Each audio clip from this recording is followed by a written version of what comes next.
Shakespeare born in 1564 in Stratford-upon-Avon.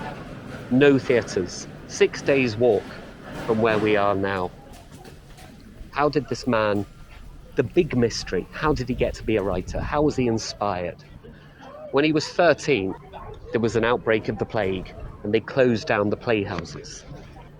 The actors travelled the country and they went to towns where there were no plague outbreaks. So we think that when Shakespeare was 13, in either a market square or the courtyard of a pub or a field, he saw theatre for the first time. So if we look at it, we only have, or probably only have Shakespeare because of the plague. And we definitely only have Shakespeare's poetry and sonnets because of the plague. Whenever there was an outbreak of the plague, William Shakespeare, well, he wasn't making money as an actor, a writer, a shareholder, and aristocracy. Certain members of the aristocracy would commission him to write poems, sonnets, books for people to read at home. But a play was not written to be read. 90% of the country could not read or write. They hadn't been to school, no education. So 1 out of 10 people could read and write, and they were normally rich people. Most people, to experience a play, they went to a playhouse. Most plays that were popular were hardly ever printed, and if they were printed years and years later. The most popular play in Shakespeare's time was called The Jew of Malta, and it was written by Christopher Marlowe, and it was not printed for 40 years after Marlowe died. Today, if you go and see Harry Potter and the Cursed Child, you can buy the script, the play script, straight away afterwards. But in those days, if you printed a play, you gave up all rights to it. So anyone could just buy the play and then put it on. Shakespeare grew up with money. His family were well respected. His father, John, was what they called an alderman. It was an unelected local council official. So he wasn't the mayor of Stratford. Stratford, by the way, was a town of 1,000 people, and the Globe squeezed in 3,000. Well, that's crazy in itself. 3 times the amount of people came into the Globe as lived in Shakespeare's hometown. And Shakespeare's father was caught doing the worst crime of all, money lending, usury. And he got his alderman status taken away.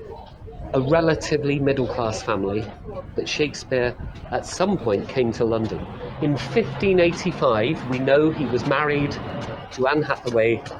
They had 1 child, Susanna, and then they had 2 more, twins, Judith and Hamnet, Hamnett. There is no mention of William Shakespeare in any records, and academics have looked for years. There are no records of Shakespeare anywhere in the world for 7 years. And then suddenly, he's in London. He's a famous writer. He's writing for royalty. He's making money. And one of the big mysteries of his life is, where did he go in that time? Some people think he went to Italy. Some people think he went to the north of England. Probably did. He probably became a teacher. His town was rather large in those days. So London was the biggest town or city in the country with about 150,000 people. Norwich was one of the next biggest, which held about 10,000. What were people like? Their size, they were a bit shorter. They weren't half the width. The original Globe held 3,000. The current Globe, same shape and size, holds about 1,500. They just simply have health and safety laws. But people were a bit shorter. Their clothing, mostly working class linen, wool, leather. If you were aristocracy, you would wear silk, satin, velvet, which was all made from silk, really. There were different ethnicities. There was a mayor, a black mayor of a town in England.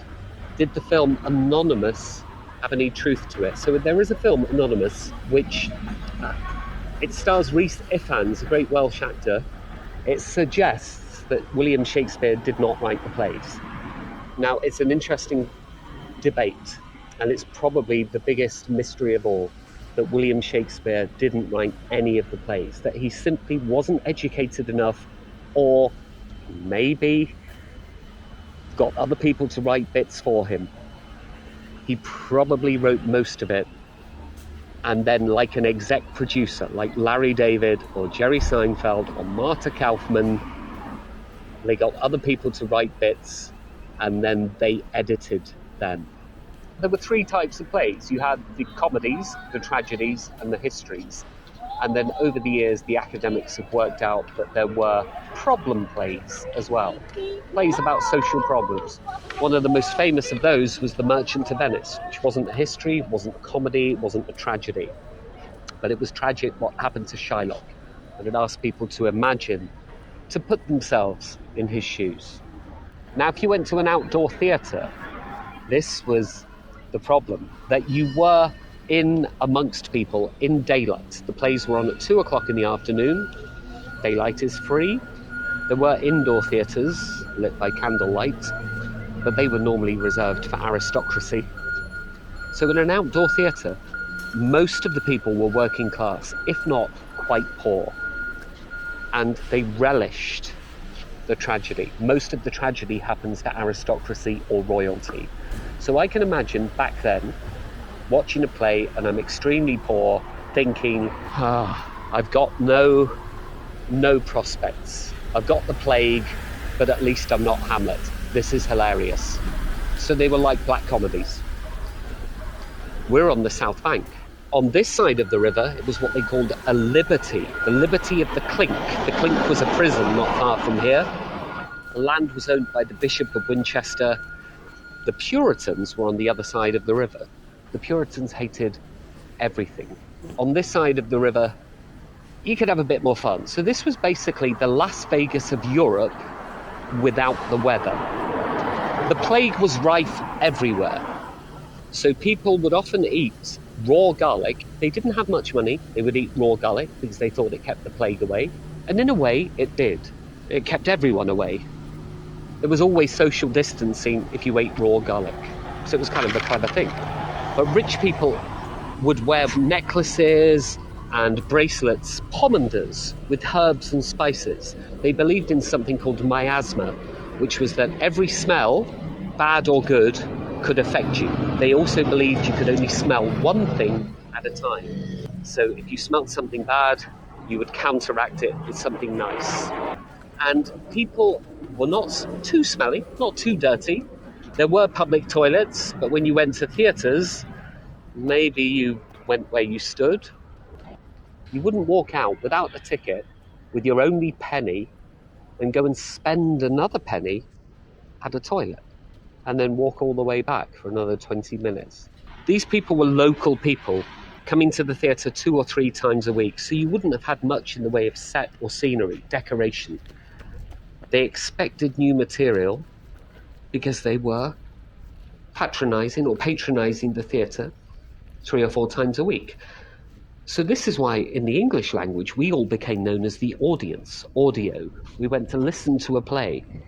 If a scene was in a castle, they wouldn't build a castle, they would simply say, "Now we are at the castle, my friend, I must speak to you." And we would think, they're at the castle. So we have audience, auditorium, audition. We have 38 Shakespeare plays and 2 lost plays that we don't have the manuscripts for, Cardenio and Love's Labour's Won.